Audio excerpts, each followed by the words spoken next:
For Palestinians and Israelis caught in the middle, it is a terrifying experience. Just going out in the street can be a dangerous experience. About 2 hours ago, we were able to reach Mohammed Sulaiman, a Palestinian living in Gaza who works for a local human rights NGO. And Nissim Nahum is an Israeli living in Ashkelon. He's a father of 5 and the CEO of a local council.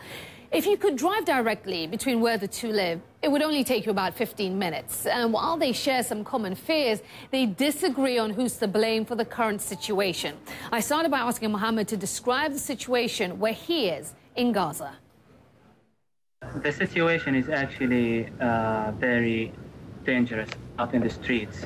For the first time since I returned to live in Gaza 2 months ago, I feel that my life is at risk by merely being out in the streets. So yesterday, when the escalation started by the assassination of Al-Jabari, I went out in the street to check what was going on, and I literally felt that I could lose my life at any moment. And at the moment that now, at this moment, while I'm talking to you, I wonder if you can hear sporadic bombing going on outside. So basically, it's not a safe situation. People have stayed at their homes all day long. They have not taken to the streets because it's not safe to be outside. There's just shelling, bombing, warships, artillery, shelling, and warplanes as well, targeting several areas across the Gaza Strip, from the far south to the far north, with the border, at the border with Israel. Nissim, I know you're listening to those descriptions there by Mohammed. Tell me about the situation in Ashkelon and what you guys are experiencing. In Ashkelon, we're experiencing pretty much the same situation as in Gaza, I guess, but with one great and meaningful difference.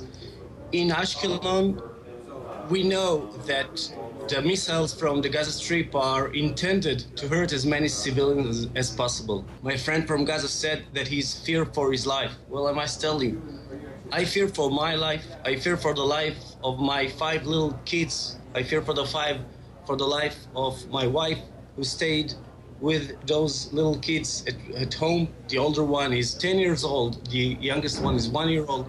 And they had to run all day long to the safe room to go in and go out.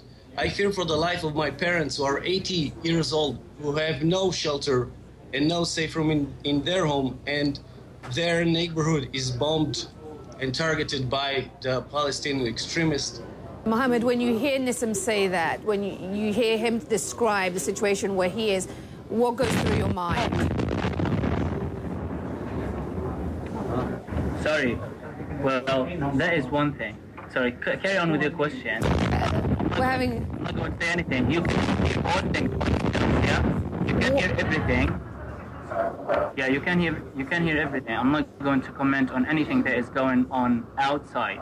I just took Mohammed, what was that? So that you can hear everything. Mohammed, what was that noise we just heard?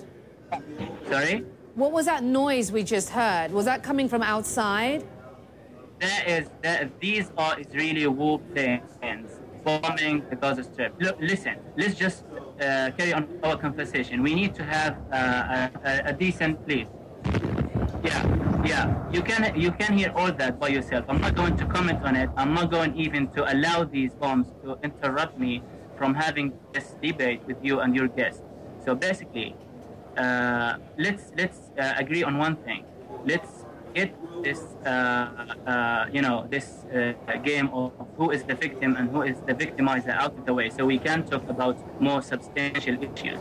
There is no pure victim in this conflict. But now, when you talk about Palestinian rockets being fired into Israel and intentionally targeting Israeli civilians, I might as well talk.